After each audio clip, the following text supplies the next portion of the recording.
Olá, tocantinenses dos 139 municípios do Tocantins. Tudo bem? Chegando aqui na internet com esse nosso novo programa, Tô em Pauta, Tocantins em Pauta. A gente se juntou aqui para trazer informação, análise, bastidor. E tô aqui muito bem acompanhada aqui do meu lado direito. Ele, que foi o que deu o pontapé inicial no jornalismo político na internet. Chega para cá, meu amigo Kleber Toledo, da Coluna do CT. Olá, Maju, Edson, é um prazer estar aqui. A todos e todas que estão nos assistindo, começando então essa nova etapa aqui, mais uma ação pioneira nossa para a gente discutir a política de uma forma diferente, com notícias, análise e também discussão, e vai ser bastante bacana essa experiência. Muito bem. E aqui do meu lado esquerdo, que honra, o decano do jornalismo tocantinense. São quase 40 anos aí de jornalismo de estrada, Paralelo 13. Chega pra cá, Edson Rodrigues, o Nê. Bom, é um grande prazer estar aqui fazendo parte desse grupo de jornalistas que estão preocupados em fazer uma boa entrega para todos vocês nessas eleições e também, em breve, traremos entrevista com os principais personagens da política tocantinense. Muito bem, né? E para começar, Kleber, Edson, queria começar dizendo sobre jornalismo, que nós estamos aqui, Coluna do CT, Gazeta do Cerrado e Paralelo 13, para dizer, antes de tudo, que o jornalismo é essencial e necessário para a democracia, para o combate à desinformação, e a gente se juntou que é para isso, para analisar, para debater do ponto de vista do que é apurado, das fontes, dos bastidores, e a gente começa já pedindo respeito ao jornalismo Tocantins, né, Edson? Você que está aí mais de 40 anos, a gente precisa reafirmar isso, né?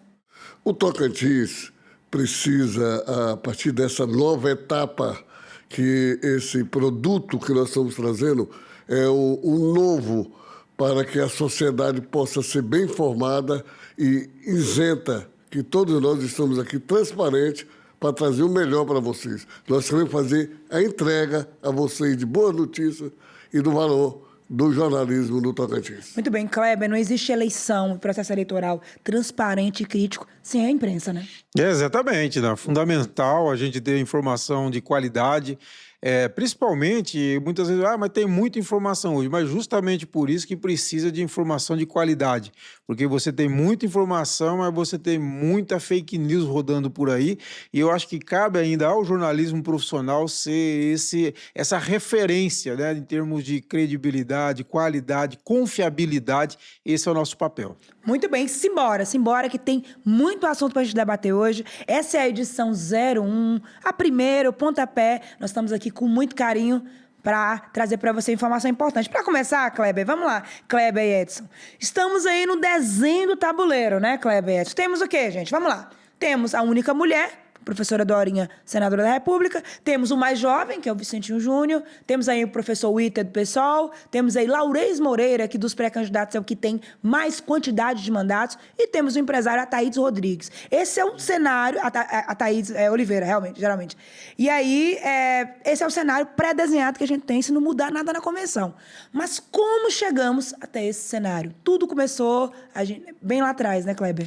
Exatamente. Nós temos que dividir essa pré-campanha, e o objetivo desse primeiro programa nós tivemos esse, de a gente fazer primeiro um balanço da pré-campanha até aqui, que é uma pré-campanha, Maju e Edson, longa, né? Longa. É diferente, as outras pré-campanhas começam geralmente em março, na janela partidária, que se intensifica o debate. Essa pré-campanha, nós estamos nela desde o início do ano passado. E nós temos que lembrar aí as fases que nós tivemos, né? Nós tivemos a fase antes do afastamento do governador Wanderlei, eu sempre digo, o afastamento do governador e o pós-afastamento do governador. Antes do afastamento, nós tínhamos, por exemplo, o governador Wanderlei com um pré-candidato, que era o Amélio Caires, presidente da Assembleia, colocado, era o nome dele, a Dorinha caminhava para ser uma candidata de oposição ao governo. E o Laurez com uma candidatura muito esvaziada naquele momento, tentando se encontrar. Depois, com o afastamento do governador, nós tivemos o fortalecimento do Laurez, o grande nome daquele momento, que seria o candidato mais competitivo daquele momento, a Dorinha ainda pela oposição, e o Amélio perdeu a candidatura naquele momento, né? Já não era mais pré-candidato a governador. Quando volta o Wanderlei, outra mudança total, porque aí a Dorinha passa a ser a pré-candidata oficial do governo, né? Desde o início, eu sempre dizia que o governador já voltou com a Dorinha como pré-candidata. O Amélio também continuou num limbo, né? Não sabia o que ia fazer. E o Laurez novamente se enfraqueceu. E aí surge uma outra candidatura, que foi do Vicentinho Júnior, que entendeu esse vácuo e colocou o nome dele. Basicamente, aí depois nós tivemos até agora aí o reencontro entre eles e tal. Mas esse, mais ou menos, os períodos que nós tivemos da pré-campanha. Muito bem, Edson. Dentro desses períodos que o Kleber falou, né, o retorno do Vanderlei, aí o rompimento do Amélio, né, a gente teve aí um episódio que foi, assim, o divisor de águas, que foi aquele encontro dos vereadores, lá na Ascan, né? Sim, esse processo sucessório, ele tem sido desgastante para os candidatos.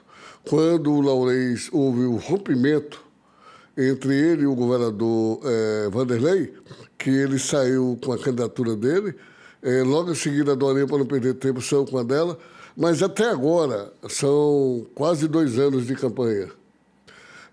Há pesquisas registradas para consumo que 61% ainda não tem um candidato a governador e 71% não tem senador. Isto é uma prova que esse debate, que essas eleições vão ter que ser bem discutidas com a sociedade, porque até agora a sociedade não está participando dessa campanha. Ela está ainda numa bolha. Esse é o nosso pensamento. É isso. Então, a disputa, Kleber e Edson, que até então era de Dorinha e Laurez, aí o Amélio sai, rompe com o governo, vira vice do Vicentinho. Não quis ser vice da Dorinha, foi do Vicentinho. Aí o Vicentinho, que até então estava pro Senado, começou a construir a candidatura, aí ficou Laurez e Vicentinho ele na oposição, e a Dorinha candidata do governo. O Vanderlei vestiu a camisa, entrou, e eu queria te perguntar, Kleber, você analisa que o Vanderlei, nos meses anteriores e agora, ele vestiu a camisa, ele entrou de corpo e alma na campanha da Dorinha, na sua opinião? Olha, eu acho que o governador Vanderlei, ele é uma situação bem interessante, porque, veja só, é o primeiro... Olha a situação do Tocantins, é o primeiro governador desde 2002 que vai terminar o mandato sem estar no processo eleitoral, né? Porque, como nós tivemos uma série de cassações, afastamentos e tal, nós não tivemos nenhum governador que concluiu o mandato sem o direito à reeleição. Ele é o primeiro desde Siqueira Campos, em 2002. Quando o Marcelo Miranda foi candidato contra o Freire Júnior. Naquela época, o Siqueira, ele estava terminando o segundo mandato, não tinha direito à reeleição. Depois nós tivemos, 2006, o Marcelo foi para a reeleição, depois veio cassação, aí Gaguinho foi candidato à reeleição, depois veio o Siqueira renunciou, aí veio Sandoval foi para a reeleição, e assim foi. Aí depois veio Marcelo Miranda, aí o Mauro Carlesse, etc, etc. Agora, o que eu acho? Nesse momento, eu acredito que o governador, ele tem como a sua pré-candidata, o nome que ele vai levar para a disputa é a Dorinha, acho que ele vai para Palanque, etc e tal, mas até isso é muito bom para o Estado, eu já escrevi sobre isso, a preocupação dele vai ser encerrar o governo. Fechar bem as contas, ele tem que, ano que vem, prestar contas aos tribunais de contas, enfim, ele vai ter que prestar conta. Então, o objetivo dele é segurar as contas nesse momento para entregar o governo com as contas bem arrumadinhas para a próxima gestão que vai ter. Ele vai para a campanha, mas não é a mesma coisa de você ir para a sua campanha, né? De você dar tudo na sua campanha. Eu acho que vai ser um apoio político forte, ele vai para o Palanque, mais ou menos o que ele fez com a Jânade em 2024, mas não que vai meter toda a estrutura e vai arrebentar tudo para tentar eleger a Dorinha. Nesse sentido, eu não acredito. Segundo os números oficiais, os últimos aí que foram lançados, Edson, Vanderlei estaria aí com cerca de 68% na aprovação do seu governo.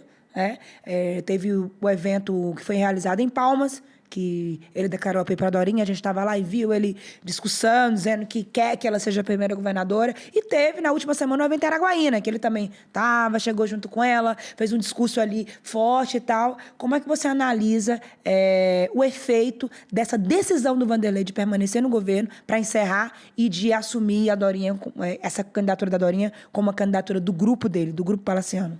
O governador Vanderlei Barbosa, ele tem positivamente essa aprovação, e merecida, exatamente por causa que ele tem tido responsabilidade com as contas do Estado.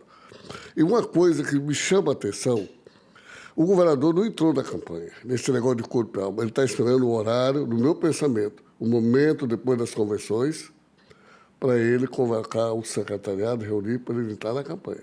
E, por incrível que pareça, no final do período das contratações, você não viu o Diário Oficial recheado de contratações. Então, isso mostra uma grande responsabilidade do governador.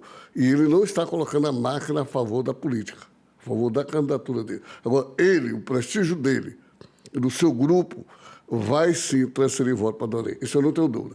E essa união dele com os principais prefeitos dos principais municípios do Tocantins, dentre eles o de Araguaína e o de Palmas, o Eduardo Siqueira Campos, vai dar um resultado positivo para Dorém, no seu sentido.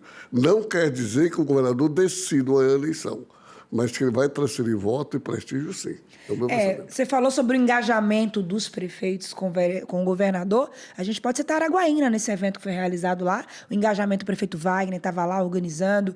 O Ronaldo Dimas, que disputou com o Vanderlei em 2022, lá no Palanque também. E os dois ali, o Wagner fez questão de agradecer a presença do governador. E muitas pessoas de Araguaína falando, né? Olha, raramente o governo e prefeitura estão juntos num palanque para sucessão, né? Que é o que está acontecendo agora. Então, vamos ver quais serão os efeitos aí desse engajamento do governador Vanderlei na campanha da Dorinha. Mas, continuando aqui, o nosso fio da meada, Kleber, chegou aí um fato novo na campanha, então, ela chegou, segundo me mandaram mensagem esses dias, Edson, suave como um furacão.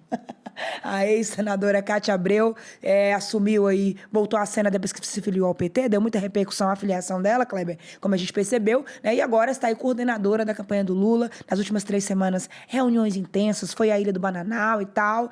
Como é que você avalia, Kleber, esse ingresso da ex-senadora Cátia no cenário eleitoral como articuladora política do Lula?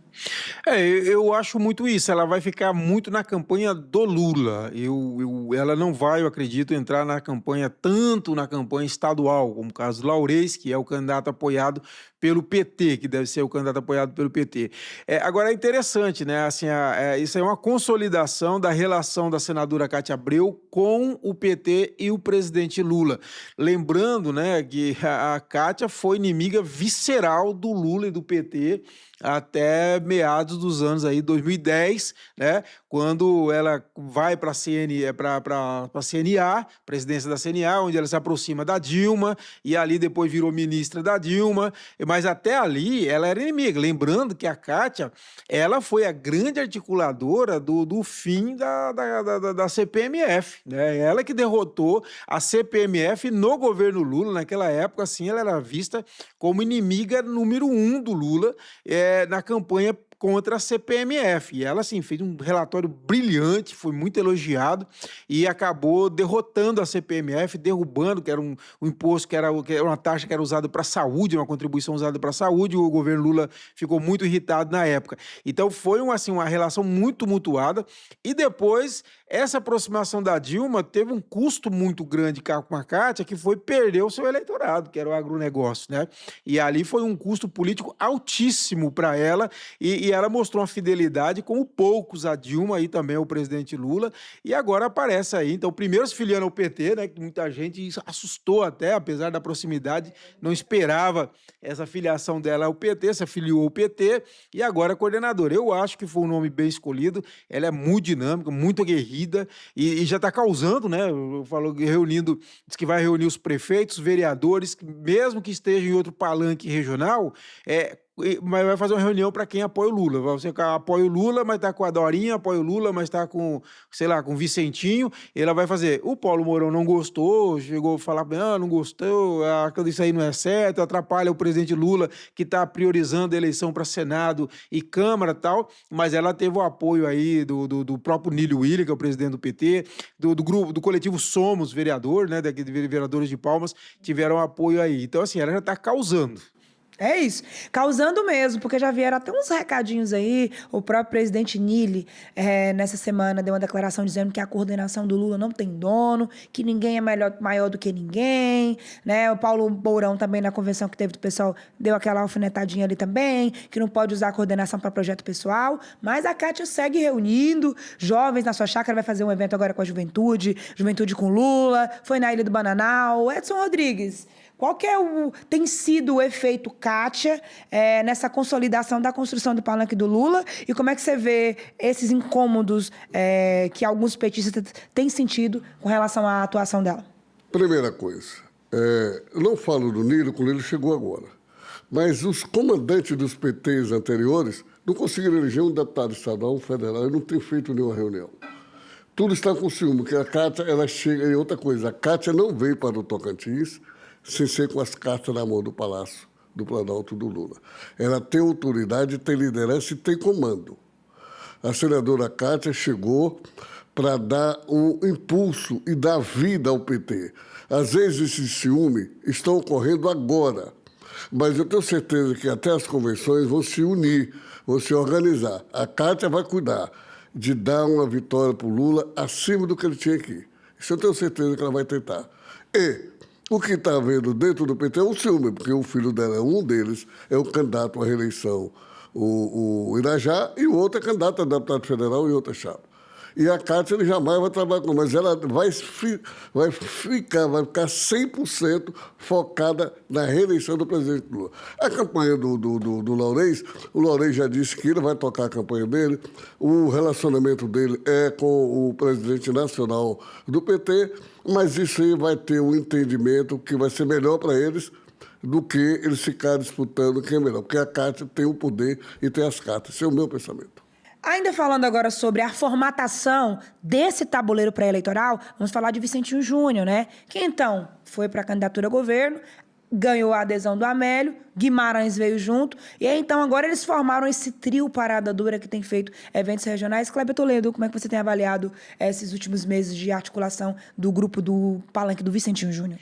Olha, o Vicentinho, ele surpreendeu, né? Ele ocupou um espaço que não tinha uma oposição ainda que congregasse a oposição ao Palácio no Estado. Não havia esse nome que congregasse. E ele apareceu e ocupou muito bem esse espaço. Até o Júnior Gel disse, né, que a Dorinha produziu o adversário que vai derrotá-la. Não sei se vai derrotá-la, mas um fato é que o Vicentinho Júnior, ele é oriundo, sim, desse grupo da Dorinha, ele era do PP, era o pré-candidato a senador, mas aí já tinha um compromisso com o Gomes e com o Gaguinha, aí acabou que ele não teria espaço e decidiu, então, aí, como eu disse, depois da volta do Vanderlei, viu esse vácuo, entrou, ocupou e conseguiu fazer uma unificação digamos assim, daquela oposição mais arraigada ao Vanderlei, principalmente. E foi ajudado pelo próprio Vanderlei, porque tinha aquele problema de tentar trazer o Amélio e não conseguia trazer o Amélio, e o Vanderlei resolveu a parada para ele, quando naquele evento do vereador soltou os cachorros em cima do Amélio, do Vicentinho. Aquilo ali eu tenho certeza que o Vicentinho comemorou, resolveu um problema que o Vicentinho não conseguia resolver, que foi colocar o Amélio com ele, juntou com o Alexandre Guimarães, e hoje eles estão assim, eles vão para uma convenção que eu acredito dessas três chapas mais competitivas, sem problemas praticamente, né? Eles estão lá para decidir se lança ou não o segundo nome ao Senado, mas que não é um problema, é uma questão opcional. Não é problema. As outras chapas, sim. Como nós vamos falar daqui a pouco, o Irajá arrumou um problema pro PT e pro Laurez. A Dorinha tem lá a questão do vice, a questão do Senado para resolver, que são 5 pré-candidatos a senador. Então, assim, e o Vicentinho chega para a convenção sem esse problema. Ou seja, mais ou menos arrumado. A questão é que ele tem, depois podemos falar sobre isso, um problemaço para resolver na campanha, que é um número grande, expressivo de prefeitos que vão para a campanha da Dorinha. Muito bem. Edson Rodrigues, falando sobre esse palanque do Vicentinho, sobre o trio Parada Dura, o que você tem analisado nesse sentido? Olha, o Vicentinho, ele conseguiu, como disse o companheiro e o amigo Kleber, ele conseguiu ocupar um vácuo, um espaço, e que soube muito bem ocupar. Mas as eleições, ela realmente vai começar oficial daqui, depois do dia 5, depois das convenções. E a população, até hoje eu acredito que os 3 candidatos, os principais candidatos, estão numa bolha. Aquela bolha que eu tenho 20 prefeitos, tenho 30 prefeitos, prefeito é importante. Mas agora eles vão ter que descer um pouquinho o degrau para falar com o povo, para conversar com o povo. apresentar suas propostas, discutir as prioridades do Tocantins, os 4 eixos de uma gestão. Então, a partir desse momento, que está o horário gratuito de rádio e televisão, a partir desse momento, que hoje não existe mais comício, essa eleição ela vai ser decidida nos detalhes. Concordo com você, Edson. Quando você fala em bolhas, eu concordo. A gente tem visto os grupos políticos muito focados ali em abastecerem as suas próprias militâncias, falarem para eles mesmos, ou com campanhas hiperdigitais, achando que apenas as redes sociais vão resolver. Rede social é importante, mas não é o único canal que chega até a população. E como você falou, a base, o trabalhador, a merendeira, porteiro, quem está ali na base dos municípios 0,6, que são 111 municípios, no Tocantins, maioria, ainda não está acompanhando e ainda não está entendendo, nem se relacionando com os nomes colocados e com os projetos de governo. O grande desafio, concordo com você, Edson, é de fato tirar essas campanhas das bolhas e levá-las para o sentimento popular e para a conexão popular, fazer com que os tocantinenses, fazer com quem vive, trabalha e batalha pelo Tocantins, que está ali trabalhando, não tem tempo de estar vendo vídeo de político o tempo todo, entenda, assimile e, de fato, veja esses nomes colocados aí como um projeto que atende o que ele precisa. Não é não? É isso que a gente vai aguardar após as convenções, registro das candidaturas, saber realmente quem vai ser candidato e quem não vai ser, para nós começarmos a perceber, a ver se realmente algum deles resolveu sair dessa bolha. Porque está gostando da bolha. É isso. Vamos lá. Vamos encerrar. O nosso primeiro bloco já foi. Vamos partir para o nosso segundo bloco. Kleber, alguma consideração? Então, é isso mesmo. Eu acho que a questão que nós temos agora, pré-campanha, é um momento de falar com os líderes, né? De você buscar líder, o formador de opinião. Agora, o povo mesmo é como vocês estão falando. Após a convenção, aí vai conversar com as pessoas. Exatamente, é isso. Vamos partir para o segundo bloco, que vem mais discussão aqui no nosso Tô em Pauta. Bora lá? Continuando aqui, é nosso primeiro episódio do Tô em Pauta. Agora vamos falar das convenções. Elas estão chegando, as pré-campanhas já estão se organizando, já tem datas marcadas. Vamos lá, vamos entender? A primeira convenção já foi realizada, foi a do PSOL. Ela lançou o professor Witter como pré-candidato ao governo, com Fábio Ribeiro e o professor Oswaldo aí ao Senado, né? Essa chapa já foi lançada. Paulo Mourão estava lá, participou lá da convenção deles. As próximas acontecerão no dia 3, tem convenção do Podemos. Podemos que está aí, com as 2 pré-candidaturas colocadas até o momento, do Ronaldo Dimas e do Luxemburgo. A presidente nacional do partido, Renata Abreu, deve vir participar dessa convenção aqui no Tocantins. Dia 4, Laurez Moreira e o PT farão a convenção deles lá na ATM. Também o empresário, o ex-senador Ataídes, fará dele também aí no mesmo horário. E dia 5, os 2 principais pré-candidatos, professora Dorinha fará no Espaço Cultural à tarde e Vicentinho Júnior fará no estacionamento do ginásio. O que falta aí, Cleber Toledo? Ainda falta muitas peças em algumas chapas aí. Laurei já está com vice, Vicentinho está com vice, mas Dorinha ainda não, né? Exatamente, quer dizer, nós temos algumas candidaturas ainda que tem coisas a resolver, né? Nós temos, no caso do Laurez, nós temos esse problema de última hora que foi colocado pelo Irajá com a pré-candidatura à senadora da pastora Ivanete Lima, que não era esperado. O Laurez já disse que não vai ter terceira candidatura, que vai ser realmente ele candidato a governador, com agora o Silva Neto Coronel, que foi anunciado como vice, e o Irajá à reeleição e o Paulo Mourão pelo PT ao Senado, que não vai ter outra candidatura. Já o que se vê tem um movimento ainda do Irajá para tentar manter a pré-candidatura da Ivanete. No caso da pré-candidatura do Vicentinho, como eu disse, é a que chega com menos problemas dessas 3 principais, mais competitivas, vamos dizer assim, candidaturas, é a que chega com menos problemas, ou seja, sem problema nenhum praticamente. Já a pré-candidatura da Dorinha tem 2 questões. Uma é essa do vice, que você colocou, tem a questão do Atos Gomes, que seria uma indicação do governador Vanderlei Barbosa. Aí fala-se da Ana Paula Rodrigues, que você estava me dizendo que o prefeito já disse que não vai, ela não é pré-candidata. Então vamos ver se vai aparecer algum, porque tem gente no entorno da Dorinha que defende o nome da região norte, né? E é essa a questão. E tem outra questão também para resolver, é justamente senador, porque nós temos, na verdade, 5 pré-candidatos a senador na base da Dorinha. Que nós temos o Gomes, que vai à reeleição, o Gaguinho pelo União Brasil, o Eli Borges pelo Republicanos, que já foi colocado aos 49 do segundo tempo pelo Vanderlei, e nós temos 2 do Podemos, né, que também é aliado da Dorinha, no caso o Vanderlei Luxemburgo e o Ronaldo Dimas. Então vamos ver como que vai ser, me parece que tinha uma movimentação para tentar diminuir isso. Eu acho muito difícil, está todo mundo convicto que é pré-candidato, que é candidato. Sobre o vice da Dorinha que você falou, Kleber, eu entrevistei o prefeito de Araguaíno, Wagner, e ele deixou claro para mim que a esposa dele, primeira-dama, Ana Paula, não está mais na lista de possíveis vices. O nome dela era, assim, como você falou, defendido por algumas alas ligadas à Dorinha. A Dorinha me disse que o vice já está escolhido, segundo ela, e que será fruto aí do colegiado, do grupo dos outros partidos da PL, republicanos. E o Wagner me disse o seguinte, Kleber, que ele defende, e os outros prefeitos também, que o governador Vanderlei Barbosa é que indique esse vice. Então, o nome do Atos está aí em alta. Se falam também muito no Coronel Barbosa, né? Se pode ser, se não pode, né, Edson? Como é que você tem visto essas cotações de vice aí? Olha, não é justo, não será justo do grupo que, em volta da candidatura da Dorinha, querer indicar um vice quando que o governador, que queira ou não queira a maior liderança política do grupo, deixar de indicar o vice. Ele não indicou ninguém, né? Então, eu acho que o vice deve ser dele. Inclusive, conversei com o prefeito Eduardo Siqueira Campos, ele me disse que o foco dele hoje é a candidatura da Dorinha e a gestão dele. Vice é um problema do governador com a Dorinha. Os prefeitos do G5 têm dito isso, né? Eles defendem que o governador deva indicar o vice. Então parece que a coisa está bem resolvida, então, né? Eu acho que tá. Nesse sentido. Eu acho que isso não é mais problema. A indicação fica com o governador. Eu acho que isso não é mais problema para a professora Dorinha. Eu acho que isso está resolvido, falta só oficializar. Então aí está bem adiantado, fica só a questão então do Senado.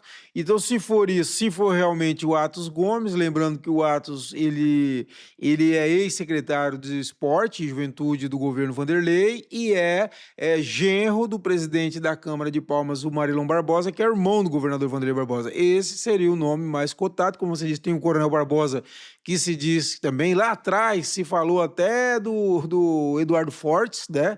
Que também para essa vaga. Mas, enfim, vamos ver se vai ter surpresa ou se o Atos deve se consolidar aí nessa vaga. Ainda sobre o Atos, na Sabatina Gazeta, a pré-candidata professora Dorinha, eu a perguntei, senadora, a senhora rejeita o nome do Atos? Ela disse que não, que respeita a história dele, que se for ele o escolhido, que ela vai ficar muito feliz em ter um vice com esse perfil e tal. Então, assim, a única que falta anunciar o seu vice até agora é a Dorinha, né? Vamos esperar esse anúncio, segundo o apurei dos bastidores, deve ser feito no início da semana. Se que o governador chegar a Palmas, o grupo deve se reunir, né? E ainda falando sobre as convenções agora, a gente pode traçar um panorama, então, Kleber. Só uma coisa, uma observação. Sim. A única coisa que eu coloco, que eu acho que é importante, é assim, que para uma vaga de vice, eu acho uma pessoa muito inexperiente para a vaga de vice. Nada contra, pessoalmente, eu só ouço elogios a respeito do Atos, mas talvez seria importante um perfil mais experiente, porque nós temos que pensar no governo do Estado, né? Amanhã é uma pessoa que pode assumir o governo. Nós temos uma história, né, inclusive, né, de vices, presidente da Câmara, de presidente da Assembleia, que assume o governo do Estado. Então, assim, é uma pessoa que só se houve elogio sobre ela, nada contra pessoalmente, mas de jeito nenhum. Mas, assim, é muito importante sempre pensar no Estado. E ali talvez seria interessante um perfil com mais experiência de gestão, né? Para que, se caso necessário, você tenha uma pessoa que conheça a gestão pública com mais profundidade, tenha mais experiência, principalmente nessa área de política, né? Que é muito complicada, muito delicada para conduzir o Estado, caso necessário. Mas, repito, nada pessoalmente. Ao contrário, só ouço elogios ao Atos. Eu acredito que a entrada do Atos ela vai contrabalancear, o governador vai entrar com o seu grupo político, com tudo. A não indicação do Atos, eu acredito que é um balde de água fria no Palácio Araguaia. Porém, a escolha do Atos vai ter um problema do Norte, sem representatividade na chapa da Dorinha. Então, a gente tem que colocar isso também na balança. A gente só vai saber dos resultados disso, dos efeitos colaterais disso, depois da convenção. O pós-convenção, ele promete ser mais cristalino, né, com relação às gestos, intenções e às definições das chapas. E ainda falando, Kleber e Edson, sobre as convenções, qual será o clima, hein, gente, dessas convenções? Uma no Espaço Cultural, uma no estacionamento do ginásio, Laurez na ATM. Kleber, o que será que dá para esperar com relação ao clima e a largada desses grupos na convenção? A convenção é sempre festiva, né? E, logicamente, sempre tem aquela... Essa é uma das primeiras... Apesar que nós tivemos a primeira campanha, nós tivemos uma pré-campanha antecipada, tivemos várias disputas antes. Mas, geralmente, convenção é a primeira disputa, né? Quem que encheu, qual que estava mais animada, que é uma grande bobagem, né? Vamos ver do ponto de vista da competitividade, não diz nada, né? Eu digo, se você tem poder, dinheiro, você enche qualquer evento político. Isso não diz nada. Agora, com certeza vai ter uma grande... eu acho até pensando nisso que a Dorinha e o Vicentinho estão mais ou menos no mesmo horário, né? Para nenhum ser surpreendido pelo outro. Quer dizer, ninguém quer fechar, né? Quer dizer, todo mundo queria fechar sozinho. Isso é a última convenção para dizer, minha convenção foi melhor. Então acaba que você fazendo antes, o adversário vê como você fez e tenta superar algumas coisas. Então estou fazendo mais ou menos no mesmo horário, talvez até por isso, né? Para não ter esse problema. Mas assim, sempre tem isso. Olha, nossa convenção foi melhor, teve mais gente, foi mais animada, nós ganhamos a convenção, como se isso resolvesse a eleição. Não resolve a eleição e convenção cheia não significa nada, né? Nada, nada, nada. Inclusive, quando tem essas convenções, tem a carreata de moto, carreata de carro, tem tudo. Isso tudo é só para fazer fotografia. Resultado eleitoral, zero. Esse é o nosso pensamento. O resultado das eleições vão começar após o registro das candidaturas e como vão ser feitas a campanha de cada um junto ao povo, lá embaixo. Que até agora estão todo mundo no andar de cima. Está todo mundo na cúpula, com o prefeito, com liderança. Mas agora, a política vai ser decidida no Tocantins por detalhe. E, com certeza, terá segundo turno. E nenhuma das chapas, do meu ponto de vista, fará 2 senadores. Esse é o meu pensamento. Certo. Para finalizar aqui a parte das convenções, então a Thaís também vai fazer dia 4, aí no mesmo horário também que o Laurez. A Thaís me disse na entrevista, Kleber, que vai conseguir ter aí vice, 2 senadores, ele que é pré-candidato pelo Partido Novo, vamos ver aí o que vai acontecer, né? Lá na chapa do PSOL, lá que eu falei, é uma grande novidade, assim, um elemento, que é que o filho do empresário Fabiano Parafuso é o suplente do Fábio Ribeiro, né? Você viu isso? Muito interessante. Realmente foi uma novidade nessa reta final para as convenções, né? Foi o filho do Fabiano Neto, é isso, né? Fabiano Neto, que está sendo indicado aí para vice do PSOL, né? Do PSOL, né? Você que diga. Achei interessante. É uma mescla aí de mercado com socialismo, né? Então... É uma vela para Deus, outra para o diabo. E ninguém sabe quem que é Deus, quem que é o diabo na história. Mas eu achei interessante, um desprendimento até do Fabiano Neto, né? Fazer o primeiro suplente, né? De um senador do PSOL, bastante interessante. Essas candidaturas menores, vamos dizer, menos competitivas, melhor falando, elas são importantes para o debate público. Pode ser que não tenha chance de vencer, etc., mas elas ajudam muito a promover o debate público. Concordo. Eu acho muito importante a presença. É o momento em que você que nunca tem esse holofote da mídia, e você consegue ali um espaço para você trazer pontos que você defende, bandeiras que você defende para a sociedade pensar. Isso é muito importante. Concordo com você, principalmente se tratando do professor Witter, que é renomado, é um estudioso, é um acadêmico, que tem trazido debates importantes, qualitativos. Ele tem falado em desenvolvimento regional, desenvolvimento humano, é um cara bem conhecido. Ele era do PT até esses dias, né? Saiu do PT para ir para o PSOL, para poder disputar. E o Ataídes, que está aí na bandeira, corrupção. O que você... O Ataídes é um homem sério, um empresário bem-sucedido, foi senador, participou das principais comissões e soube sair muito bem. Foi um parlamentar que soube representar muito bem o Tocantins.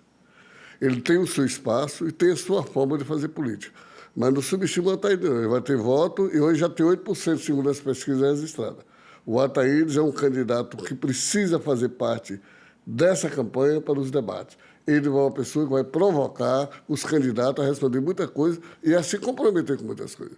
Porque o Ataíde é um homem que, até hoje, eu não conheço o rabo do Ataíde, nenhuma denúncia contra ele. O Ataíde é um cara íntegro e um cara que eu acho que vai enriquecer o debate entre os pré-candidatos a governador. Eu também penso isso, também acho que foi um bom senador. foi um bom senador, propôs grandes debates, boas participações nas comissões, ganhou destaque nacional na sua participação no Senado.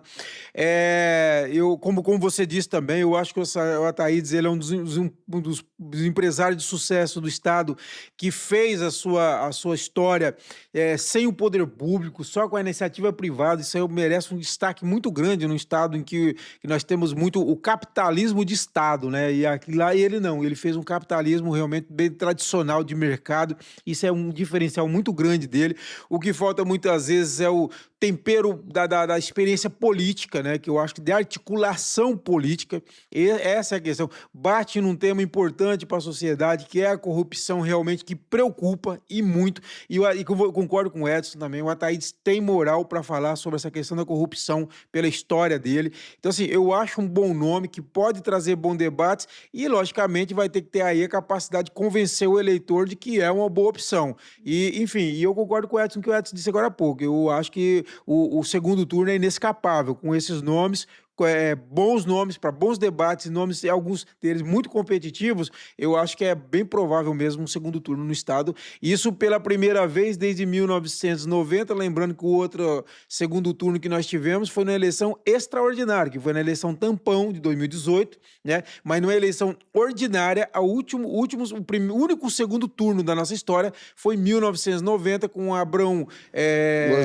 Moisés Abrão contra Moisés Avelino. É o único segundo turno que nós tivemos. Agora, eu acho que a grande chance realmente nós termos um segundo turno na eleição ordinária agora esse ano. E nós temos que levar em consideração também nessa nossa fala sobre os candidatos a governador, o conceito do Laurez. Laurez é uma pessoa muito séria, muito correta, por onde passou, todas as suas contas estão aprovadas, e é uma pessoa também que vai chegar com credibilidade e moral para discutir o Tocantins que nós queremos no amanhã. Um dos grandes gestores, né, do Estado, daquela geração, inclusive uma geração de grandes gestores, a geração do Amasta, do Ronaldo Dimas, do Laurez, vários grandes gestores que nós tivemos, o doutor Moisés Avelino voltando para a prefeitura de Paraíso. Então, assim, e o Laurez é um desses prefeitos que fez uma esplêndida gestão, saiu com uma avaliação estrondosa do município,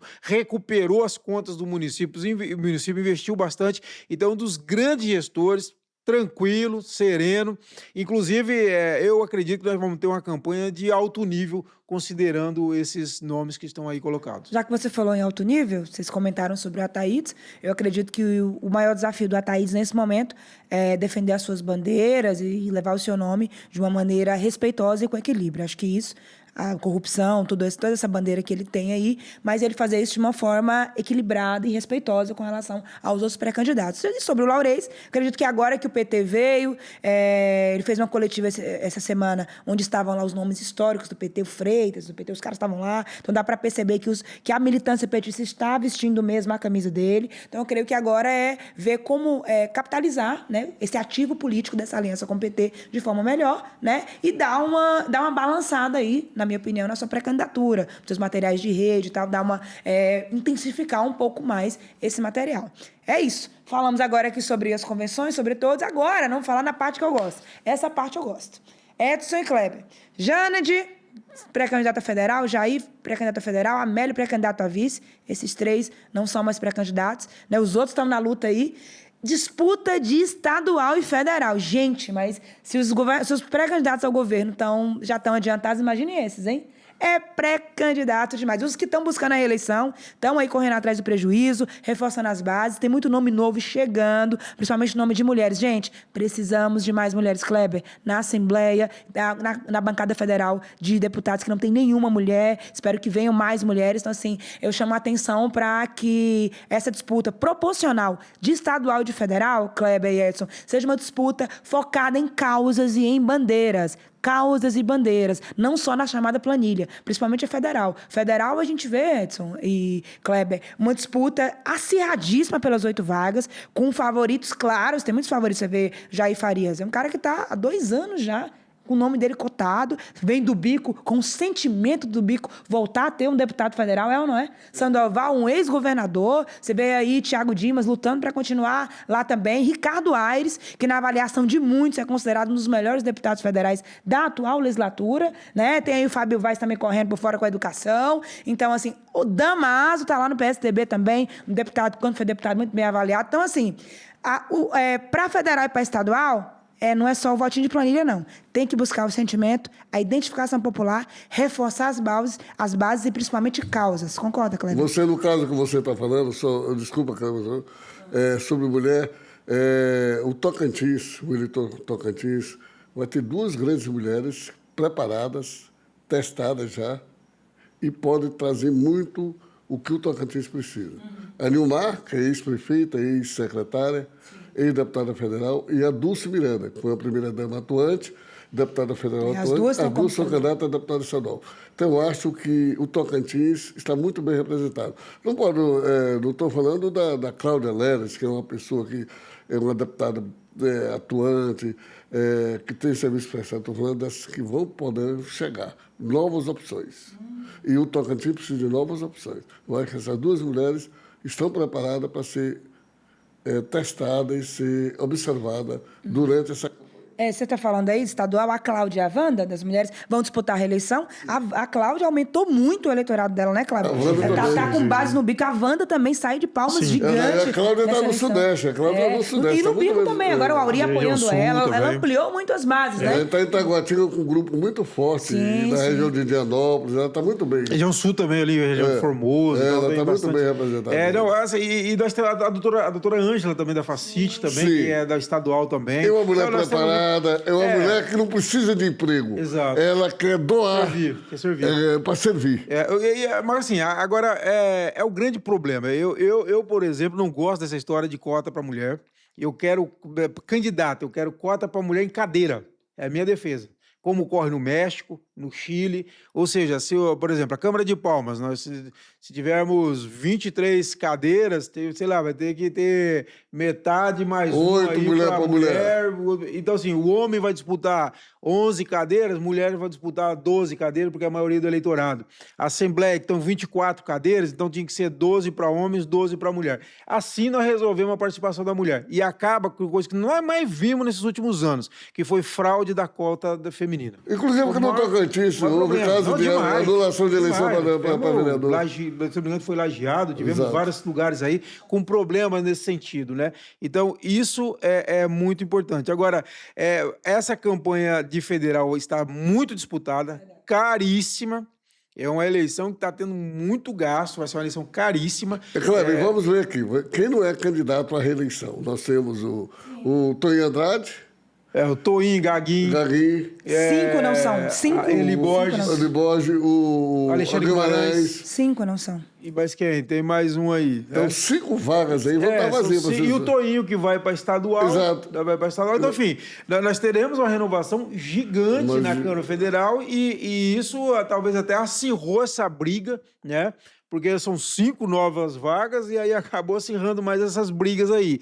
E agora? Vai ser uma disputa muito grande. Agora, para a Assembleia também vai ter uma renovação boa também. Mas tem um problema aí, Kleber. Tem um problema sério aí sobre as candidaturas a deputado federal. O coeficiente do partido. Tem muita gente que vai ter muito voto e não vai conseguir chegar. Por causa do coeficiente eleitoral. É isso aí. E a gente falando de nomes de mulheres também, tem a ex-presidente da Assembleia, primeira e única mulher, Luana Ribeiro, que está na chapa do Podemos. A Luana. O prefeito Eduardo Ela tem história. Luana tem história, foi presidente da Assembleia. Luana está vindo aí com tudo, é candidata estadual. Candidata estadual agora, está lá na chapa. O Podemos e o partido do Walter Viana, que é o estado doutora Ângela lá. O PRD. O PRD, eles são duas chapas que estão prometendo muito na e pré-estadual. O PRD está com a chapa boa, ele está com a Federação de Solidariedade, né? Exatamente. E eles estão com a chapa boa também. Estão prometendo. Inclusive o Walter Viana, né? Eu tenho admiração por ele, desde quando é presidente diretor-geral do PROCON, e agora vereador, bom vereador, né? Enfim, e nós temos boas novidades, né? O doutor Vinícius Pires, por exemplo, do Republicanos, que é o bom vereador também. Eu acho que Vai ver, então, enfim, vai ter bastante novidades aí. É verdade. Falta de opção não é para o eleitor. É Não, isso. não. E para encerrar esse bloco, nesse balanço aqui, é o seguinte: você que vai disputar para federal, para estadual, não adianta ficar só postando card, postando story, postando feed. Tem que ir atrás do voto, tem que buscar o voto. A população quer se identificar com quem vai representá-lo na Câmara Federal, na Assembleia, e cada vez mais será sobre isso. E que venha mais mulheres aí, porque opções tem muitas e muitos homens também. E vamos encerrar esse bloco e já voltamos com o próximo bloco. De volta com o nosso último bloco do episódio 1 do Tô em Pauta. Estamos muito felizes aqui, né, Edson? Kleber, que papo bom, hein? É gostoso por causa que a gente tem o compromisso de trazer para você o melhor, fazer uma entrega perfeita e cristalina. Esse é o nosso compromisso Muito bem. do jornalismo. E nesse último bloco é o Aconteceu na Semana, onde a gente dá uma pincelada rápida no que aconteceu essa semana. A semana começou com o quê? Coletiva do Laurez. Clebão tava lá. Laurez chegou para anunciar o vice, né? Tratou para que ninguém vazasse, né, tal. Chegou, desceu do carro junto com o Raul, com o Paulo Mourão. Eu tava lá, chegaram junto no mesmo carro. Não chegou com vice, não. Gerou aquela expectativa e falou. E aí surge o ex-comandante da APM, Coronel Silva Neto, como vice. Um cara bem quisto na Polícia Militar, ali na região norte de Araguaína. E ele argumentou o quê, Kleber, lá na hora? Que a pesquisa qualitativa dele mostrou que a população, além da saúde, quer sensação de segurança e quer combate à corrupção. O que você achou da escolha do Silva Neto, Kleber? Eu acho que são os dois temas. Eu até ganhei um livro, um mapa do perfil do eleitor do PSB Nacional, e eu estava lendo, já estou lendo ele, e ele diz isso, que a segurança pública é um dos temas mais urgentes para a população. E essa escolha realmente tem a questão da saúde, que é muito séria, e a questão da segurança pública. E o coronel Silva Neto tem um histórico fantástico, né? Ele pegou como comandante, por exemplo, Araguaína, no pior momento da violência araguaína. Eu lembro com assassinatos quase diários, né? Teve uma semana, 2, 3 semanas, 4 semanas lá de muitas mortes, etc. Tráfico de drogas, etc. E ele entrou lá, colocou ordem, e aí até uma pessoa comentou comigo, que eu achei bem interessante. Ele falou, Kleber, e ele colocou ordem sem desrespeito aos direitos humanos, quer dizer, sem aquele negócio de abuso de autoridade, que a gente vê aí muitas vezes, né? Por exemplo, a própria Polícia Militar de São Paulo fez muito isso, combateu forte na Baixada Santista, mas abusou muito da autoridade. Ali não, ali foi feito um trabalho muito bom pelo coronel e ele ficou muito querido pela comunidade, tanto que ele chegou a ser cogitado como candidato a prefeito de Araguaína um período lá, ganhou título de cidadão. Depois o Marcelo, quando entrou, tirou ele do comando, gerou até abaixo-assinado, porque as pessoas não queriam que ele saísse. Então eu achei uma boa escolha do Laurez, boa temática, porque é um tema que ele domina, que ele é um especialista, e, enfim, eu achei que foi legal. Muito bem, ao optar pelo Silva Neto, o Laurez perdeu a oportunidade de ter uma mulher. O desejo dele era ter uma mulher do norte, da região norte. Paulo Mourão falou isso, o Laurez já tinha medido também. Não conseguiram achar esse perfil de mulher ali. Então, nós temos aí na chapa do Vicentinho o Amélio, presidente da Assembleia, um cara do bico, com a história que ele tem. E temos aí o contraponto do Laurez, que escalou aí o militar, com essa referência toda para vice. Que análise você faz disso tudo, Edson? Olha, eu acredito que o Laurez acertou, por causa que é um homem que vem das fileiras da Polícia Militar respeitada do Tocantins, é um líder dentro da classe, e o Laurez está com o pé no norte, na sua chapa tem um representante da região norte de Araguaína, positivamente. Foi inteligente e isso eu acho que supera, no momento, algumas outras falhas do Laurez. O Laurez está muito bem com a escolha dele, agora vamos aguardarmos os efeitos colaterais, as manifestações das tropas. É isso. E essa semana também, o Vicentinho Júnior, junto com o Amélio, com o Guimarães, fizeram mais um daqueles eventos deles, fizeram em Indianópolis, fizeram também em Taguatinga, rodaram ali o Sudeste. A professora Dorinha teve série de reuniões com aliados do G5, com prefeitos, começando, Kleber, a formatar algumas das coordenações, inclusive no dia que o Vicentinho fez o evento em Taguatinga, a Dorinha anunciou o prefeito da cidade, Paulo Roberto, como coordenador da sua campanha no Sudeste. Ou seja, uma semana em que as pré-campanhas aí todas se movimentando pré-convenção, né, Kleber?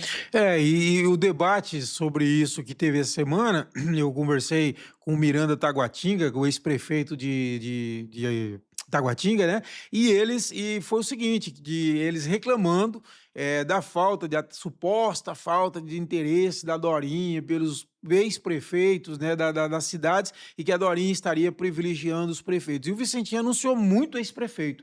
Vários ex-prefeitos anunciando apoio ao Vicentinho, mas eu conversei com o pessoal da Dorinha, disse que não é nada disso. Disse que a Dorinha, por exemplo, hoje, ela tem mais de 40 cidades que ela conta com o apoio da primeira e a segunda força da cidade, ou seja, situação e oposição, e que esse número está crescendo, que eles querem que cresça muito mais. A grande dificuldade, segundo eles, é você conseguir um entendimento das forças locais, não é a Dorinha, mas as próprias forças locais se entenderem e aceitarem estar no palanque. Essa é a grande dificuldade. Então, mas me parece que pela força até que a Dorinha está mostrando junto aos prefeitos, me parece que hoje já são fechados mesmo 107 prefeitos, mas que acho que vai caminhar para muito mais de 110 prefeitos, como o Big Joe, presidente da TM, já me disse. E então o Vicentinho Júnior tem apostado bastante nos ex-prefeitos, que também é outra força política dos municípios. Então teve essa discussão de bastidores aí, dessa movimentação das duas pré-candidaturas. E falar em ex-prefeito, no dia que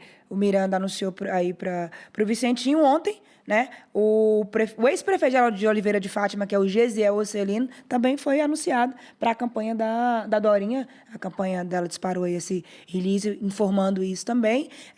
E lá no Sudeste, o Paulo Roberto, o prefeito da região, tem dito que a Dorinha teria aí cerca de apoio de 90% dos prefeitos da região. E a reclamação lá, eu tenho ouvido isso, inclusive no Bico também, 80%, pelo menos dos 60%, 70%, 80% dos prefeitos do Bico também vão ficar com ela. Agora, no caso de Taguatinga, houve, me parece, também há um problema muito sério lá do Paulo Roberto com o Taguatinga, o grupo dele de oposição, com o Paulo Roberto. E aí não há entendimento. E a Dorinha tinha um problema com o Paulo Roberto e a esposa, que resolveram agora esse ano, e aí se entenderam. E aí acabou que a Dorinha ficou com o Paulo Roberto, queria também outro grupo, mas parece que não deu certo. Já o Taguatinga disse que não, que a Dorinha não atendeu mais ele, não conversou com ele, etc. Então me parece que é um problema mais local. Mas, logicamente, que ninguém vai dispensar apoio, né? Todo mundo que é prefeito, ex-prefeito, e todo mundo. Se tiver 3, 4 forças no município, a pessoa quer 3, 4 forças no município. Inclusive, eles colocam o exemplo de Palmas, né? Em Palmas, que ela tem o Eduardo Siqueira Campos, tem a adversária do Eduardo, que é a Jana de Valcari, que foi adversária de 2024, e tem o próprio Vinícius Pires, que hoje é o principal opositor do Eduardo na Câmara de Palmas, todo mundo junto com a Dorinha. Eles citaram também outras cidades por aí que está na mesma situação. Então, o objetivo dela é crescer, trazer o máximo de prefeitos de todos os lados, mas, logicamente, nem sempre vai ser possível, porque é aquele negócio, o líder local fala, se você escolher ele, está contra mim, aquela coisa mais ou menos assim, então não é fácil. E até porque, o Kleber, a Dorinha, ela só não pode errar, ela vai ter que fazer um trabalho concentrado de união. O que está faltando na chapa da Dorinha, no grupo da Dorinha, é união. Grupo forte, representatividade política grande, muitos prefeitos, vereadores, deputados estaduais, federais, o senador, o vice-presidente do Senado, Eduardo Gomes, que é o líder das pesquisas de intenção de voto, tanto estimulada como estimulada e espontânea. Mas o que a Dorinha vai precisar, nesse intermédio até as convenções, é de unir o grupo. Isso ela precisa. E lembrando, Kleber, não tem como não haver o segundo turno. E ela não pode chegar no segundo turno menos votada do que o Vicentinho, que hoje se destaca, que está tecnicamente empatado com ela. Então, a união do grupo da Dorinha vai lhe dar essas coisas. E outra coisa, Kleber, a Dorinha fez o que ela pôde até hoje. Nós somos testemunha.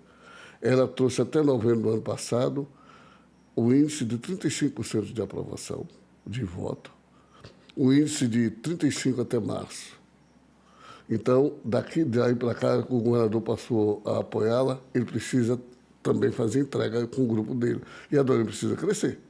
Que não é fácil você administrar um palanque muito grande, né? Eu sempre digo isso. Quando eu vi aquele palanque em março, e eu vi aquele monte de gente, e ainda falando que vai crescer, não é fácil administrar. Eu concordo, eu acho que a força da Dorinha é justamente esse apoio enorme de prefeitos, isso dá voto. Eu tenho experiência no meu livro 2018, eu tenho alguns textos que eu falo sobre isso, quer dizer, de resultados numéricos, como o prefeito, por exemplo, que deixou a campanha do Vicentinho e foi para a campanha do Carles, ele levou junto os votos para o segundo turno, isso é muito interessante. Então, ele tem uma força grande. Agora, e esse vai ser o grande desafio dela, manter esse palanque, como você falou, unido, porque se esse palanque rachar, aí facilita a vida da oposição. Essa é a grande dificuldade. E o Vicentinho tem crescido, realmente, cresceu muito, é um candidato forte.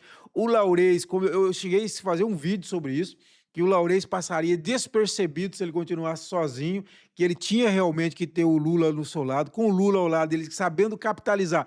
Um político que nunca perdeu uma eleição no estado. E tem uma, cara, você pode ter divergência, mas você gosta ou não gosta, mas o fato é, o Lula nunca perdeu a eleição no Tocantins. Isso, você não aproveitar esse potencial é ridículo, né? E você tem também, na política, você tem que colocar na balança os fatos. São 314 mil famílias que vivem às custas dos programas sociais do Lula. Então, o Laurez tem que encontrar com esse povo lá na base. Então, isso aí, se ele conseguir trazer isso aí, Laurez pode ser medido pelo seu conceito. E as eleições podem ter mudança. É isso, caminhando aqui para o encerramento, vamos falar agora, para encerrar, sobre a pré-campanha ao Senado. Temos aí, né, como aqui o Edson falou, o senador atual, vice-presidente do Senado, Eduardo Gomes, em todas as pesquisas divulgadas até agora, ele estaria em primeiro, né, na disputa, segunda vaga ali, muita gente correndo atrás, Irajá, que está disputando a reeleição e que agora está usando a estratégia aí de colar no governo Lula, nos programas sociais do Lula. Aí tem o Eli Borges, que é do partido do governador e ainda está como pré-candidato. Tem também o Gaguinho, que está há muitos anos aí trabalhando essa pré-candidatura aí pelo União Brasil. Ronaldo Dimas entrou esses dias aí, também está na disputa. Lá em Araguaína, a pré-candidatura dele muito bem comentada também. Tem o Guimarães, candidato único ao Senado lá pelo grupo do Vicentinho, né? E, então, assim, são muitos nomes que estão aí na disputa. Tem o Luxemburgo, que está aí correndo também pelo Podemos. E tem os dois candidatos que o pessoal e o Reis lançaram. E o Paulo Mourão, que chegou também aí nas últimas semanas, confirmado como pré-candidato do palanque do Lula. Kleber Toledo, a disputa para o Senado tá quente, hein? São duas vagas que vão ser muito bem disputadas. Nós teremos uma polarização muito grande, quer dizer, se houver uma polarização muito grande, como promete fazer essa polarização nacional, de puxar para as regiões, para os estados essa polarização, aí nós podemos ter aí uma coisa bem interessante, né? De você ter o grupo dos candidatos do Lula contra o grupo do candidato do bolsonarismo, da direita, quer dizer, é uma possibilidade que nós temos. Grande. Mas de toda forma, é uma disputa muito individual. Muito pessoal, quer dizer, de você realmente estar presente, de você ter credibilidade, de você convencer o eleitor. Lógico que se houver essa polarização nacional, ela vai influenciar, mas vai influenciar naquele grupo que já tem muita ideologia, né? Que trabalha muito com a ideologia no seu processo decisório. Agora, aquela maioria de centro vai muito pelo pessoal. Quer dizer, quem é você, qual a sua história, qual a sua relação comigo, com o município, isso vai pesar muito. E nesse aspecto vai ser uma disputa muito interessante. Eu acho até mais curioso para a disputa pelo Senado do que pelo governo do Estado. E sobre a disputa ao Senado, vale dizer que você falou sobre uma coisa importante, perfis. Os perfis vão contar muito. A coerência, entendeu? A conexão com as bases nos municípios. E aí a gente precisa, sim, destacar o papel protagonista do senador Eduardo Gomes, que vai buscar aí um segundo mandato, né? Ele que tem uma bagagem de entregas grandes aí pelo Estado, algumas causas consolidadas, sim. E, então, assim, há uma observação muito grande com relação à postura e a forma que o Eduardo Gomes vai buscar essa reeleição dele. E os outros também. O Ari Irajá também está ali correndo atrás. Então, assim, Edson Rodrigues, essa campanha para o Senado promete. Já está trazendo elementos para a gente conseguir fazer essa análise inicial aí, né? Sim, a vantagem que o Eduardo, que é o primeiro colocado na pesquisa de intenção de voto, tem, foi das entregas. O Eduardo ele fez entregas importantes nos principais municípios, nos municípios pequenos, no Hospital do Amor e na Universidade da Maturidade. Então, o Eduardo é uma pessoa que tem um bom trânsito em Brasília e tem aqui. Você não vê Eduardo falar mal de ninguém. Ele não caça briga com ninguém. Então, talvez seja um dos motivos que ele está, no momento, nessa colocação. Não quer dizer que decidiu a eleição, que ele está eleito. A eleição vai começar depois do dia 5 da última convenção. Vai começar os debates, os horários gratuitos, porque a eleição não começou. E outra coisa, quem não sair da bolha corre o risco de ficar dentro dela pro resto da vida. Perder a eleição pensando que o prefeito dá eleição para ele. Prefeito ajuda, mas o eleitor lá embaixo pode ver 61% não tem candidato a governador e 71% não tem candidato a senador. Isso é uma prova de que a base ainda não se manifestou. Não, com certeza. A base não se manifestou. Então, a eleição para governador e para senador ainda não está definida. Não tem derrotado e não tem nenhum vitorioso. Nós temos, assim, olha, o próprio Alexandre Guimarães é um nome novo no estado, mas tem muita capilaridade, novo, cheio de dinamismo. Foi interessante, ele construiu muitas bases nos municípios, vários municípios do estado, o Gurupi, próprio Palmas mesmo, vários lugares. O próprio Luxemburgo, não, que já só um momentinho. O Alexandre não terceiriza a campanha dele. Ele vai, ele fala com o eleitor, ele diz, isso é importante para o Alexandre. Exatamente, ele é muito dinâmico. O Ronaldo Dimas, uma história enorme com o estado, quer dizer, e com Araguaína, o que ele fez em Araguaína, não tenho dúvida, é um cartão de visita importante. O próprio Gaguinho, que tem toda uma história de longa com o estado. O Gaguinho foi vereador, presidente da Câmara, foi governador, foi deputado federal, presidente da Assembleia Legislativa. É um rapaz que chegou para cá, foi vereador no início do Tocantins. Gaguinho tem história e fez entrega tanto para Palmas como para o Estado. Tem serviço prestado. O próprio Luxemburgo, que já era para ter sido candidato já na última eleição, né, 2022, teve aquele problema com o PSB, o Amassa acabou ficando com a vaga na última hora, e muita gente fala, mas ele é de fora. Não, o Luxemburgo já não pode mais falar que ele é de fora, né? Já tem ele é empresário, tem história, tem tudo. Tem muita passagem. Tem investimento no Tocantins, acreditou no Tocantins. Conhece esse dia, veio tomar uns vinhos aqui com a gente conversar de política, conhece o Tocantins como poucos também, viu? Já conhece muito o Tocantins. Enfim, o próprio pastor Eli Borges, que é um voto mais ideologizado de todos eles, talvez, né? Mais sectário, a questão de igreja e tal.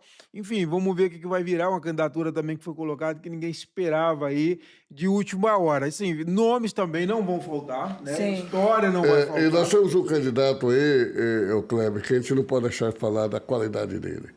Eu acho que é um dos homens mais estudiosos que estuda o Tocantins, que fala sobre o Tocantins com credibilidade, é o Paulo Mourão. Sem dúvida. Paulo Mourão foi o maior prefeito de Poroção, um deputado federal atuante, e o Paulo Mourão vem enriquecer o debate e a disputa ao Senado. O Paulo é um estudioso do Estado. Ele conhece profundamente os problemas do Estado, a história do Estado e a política do Estado.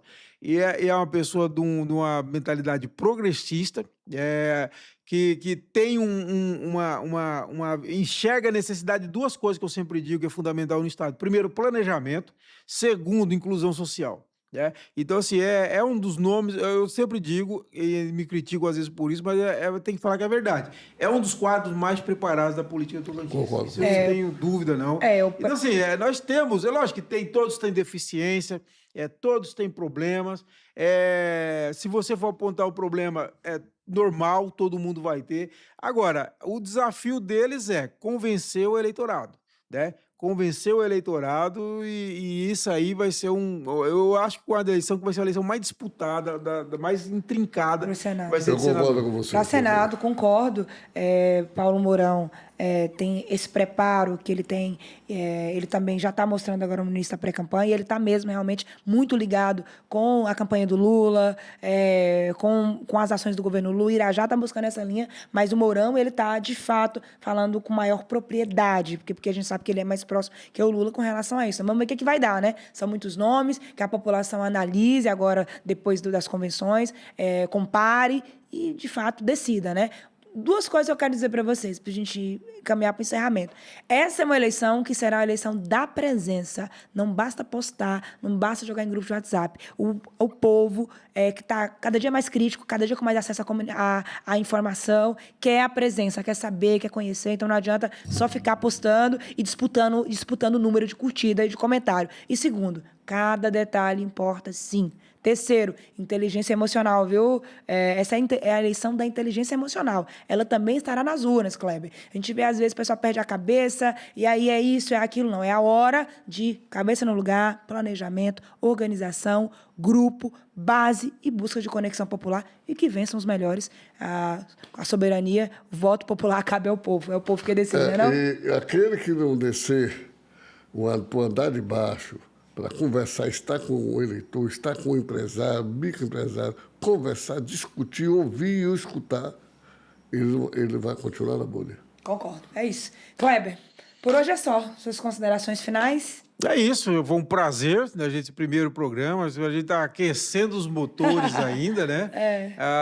Mas eu acho que tem muita coisa para ocorrer daqui para frente, né? Vamos estar aqui uma vez por semana, então todo final de semana fazendo esse balanço, e a ideia também é trazer um convidado para entrevistar, né? Nós já estamos preparando uma surpresa aí para a próxima semana, se der tudo certo, e fazer uma primeira hora de um resumo, de uma discussão, uma análise do noticiário da semana, e o segundo momento de entrevista. Essa é a ideia, e foi um prazer, primeiro, estar aqui com vocês, meus amigos, irmãos e parceiros de uma vida inteira aí, Maju e Edson. Tamo junto. E é sempre bom estar com vocês e todos os colegas de imprensa que ajudaram a gente, divulgaram, muita gente mandando mensagem. E a gente queria estar com todo mundo, fazer uma mesa redonda enorme, mas infelizmente não dá. Mas foi muito bom essa estreia. Valeu, Edson. Tamo junto, né, Edson? Nós estamos juntos, eu quero dizer que eu estou aqui, mas eu levo o nome também do meu irmão, meu ídolo, Edivaldo Rodrigues, com quem há 40 anos nós tocamos o Paralelo 13. E esse pensamento nosso, da família Paralelo 13, é de trazer o melhor para vocês, junto com essas duas pessoas importantes, meus amigos e irmãos. Obrigado a vocês e até o próximo programa. Gente, é isso. Tô em pauta, estamos em pauta, estamos pautando para você, com responsabilidade, com credibilidade, análise de realmente quem conhece, quem tem fonte, quem está nos bastidores, porque a gente está aqui trabalhando para deixar você cada dia mais informado. Valeu, Kleber. Prazerzão estar aqui na sua casa. Ei, Edson, tamo junto. Que Deus nos ilumine. Até a próxima semana. Abraço. Até, abraço.